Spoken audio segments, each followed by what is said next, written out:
আসসালামু আলাইকুম everyone, welcome to blog by Kibria.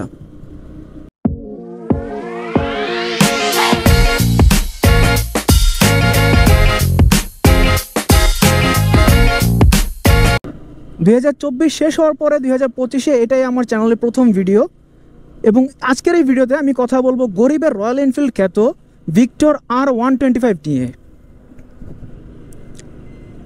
So right now আমি এখন বাইকটা রাইড করতেছি।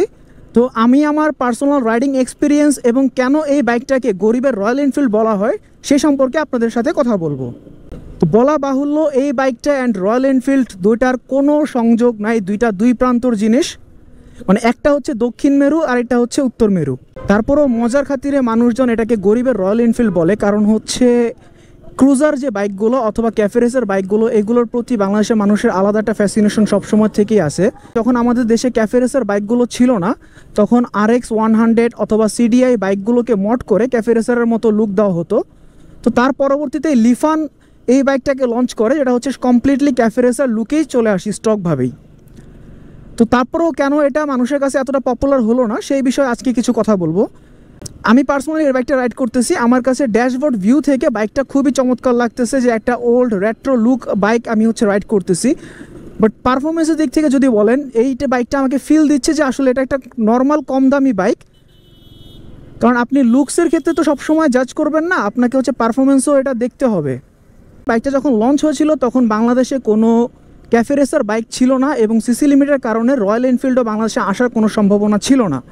তো সেই মুহূর্তে যখন এটা মার্কেটে আসে তখন অনেকেই মনে করেছিলেন যে বাংলাদেশের মানুষকে হয়তো বা কিছুটা ফ্লেভার দেওয়ার জন্য বাইকটা লঞ্চ করা হয়েছে এবং যার কারণে মানুষজন এটাকে খুব পছন্দ করবে। সো 2025 সালে এসেও বাইকটার প্রাইস হচ্ছে 1,20,000 টাকা। তো এই রেঞ্জের একটা বাইকে আপনি কিন্তু শুধুমাত্র লুকসটাই পেতে পারেন, আপনি কিন্তু পারফরমেন্স এটা দিয়ে আশা করতে পারেন না। আর জাস্ট আপনি একটা যে রেট্রো বাইক রাইড করবেন, সেই লুকটার জন্য এতগুলো টাকা খরচ করবেন, সেই ধরনের মেন্টালিটিও কিন্তু বাংলাদেশের মানুষের ওইরকমভাবে নেই। তো যার কারণেই কিন্তু এই বাইকটা মার্কেটে ফ্লপ করেছে। তবে এই বাইকটার কিছু জিনিস যেটা আমার কাছে ভালো লেগেছে, সেই জিনিসগুলো আমি আপনাদের কাছে একটু শেয়ার করি।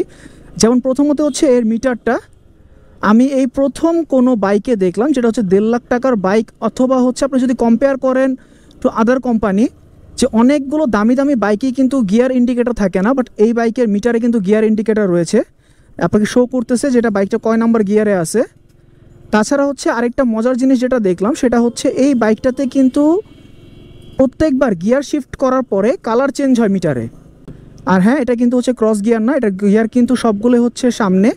মানে আপনি যখন হাই গিয়ার দিবেন তখন আপনাকে সামনের দিকে প্রেস করতে হবে এবং যখন আপনি গিয়ারটা কমাবেন সেই ক্ষেত্রে আপনাকে পিছন দিকে এটাকে লিভারটাকে প্রেস করতে হবে।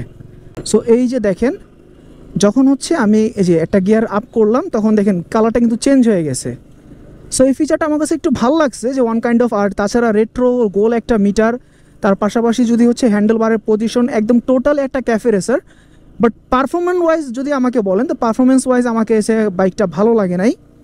আর প্রচণ্ড পরিমাণ ভাইব্রেশন, বাইকটা হ্যান্ডেলটা আমি যতক্ষণ ধরে রাইড করতেছি আমার হাতগুলো ব্যথা হয়ে গেছে। তবে একটা জিনিস কি, 1,20,000 টাকার মধ্যে যে বাইকটা দিচ্ছে, তো আমরা এর মধ্যে আর কী বা আশা করতে পারি? জাস্ট একটা লুকের কারণে বাইকটা ভালো লাগছে।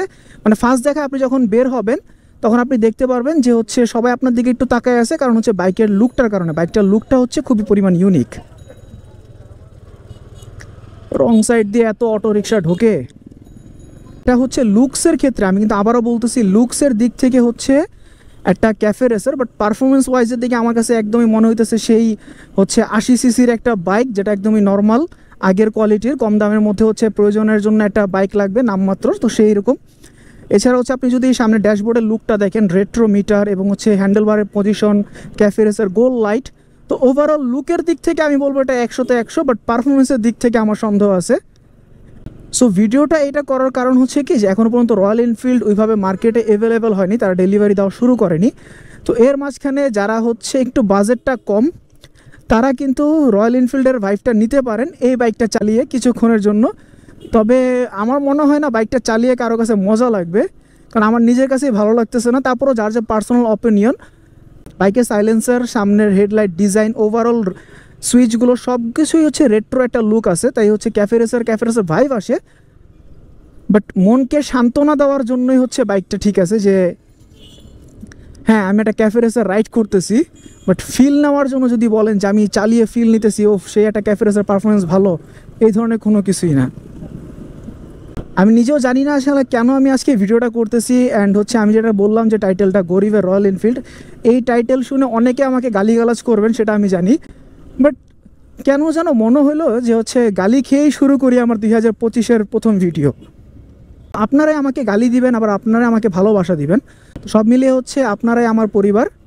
আর আশা করি আমাকে সবাই সাপোর্ট করবেন। আমি খুব মানে হচ্ছে শখের বসে ইউটিউবের ভিডিও আপলোড করা শুরু করেছি। আমার এখানে হচ্ছে ওরকম আহামরি কোনো টেকনিক্যাল কথাবার্তা পাবেন না, just as a normal user হিসাবে যে বাইকটা আমার কাছে যেরকম লাগবে হয়তো আমি সেই বাইকটা সেমনি বলার চেষ্টা করব। তো ঠিক আছে, সবাই সুস্থ থাকবেন, ভালো থাকবেন, অ্যান্ড এভাবে আমাকে সাপোর্ট করে যাবেন। আল্লাহ হাফেজ।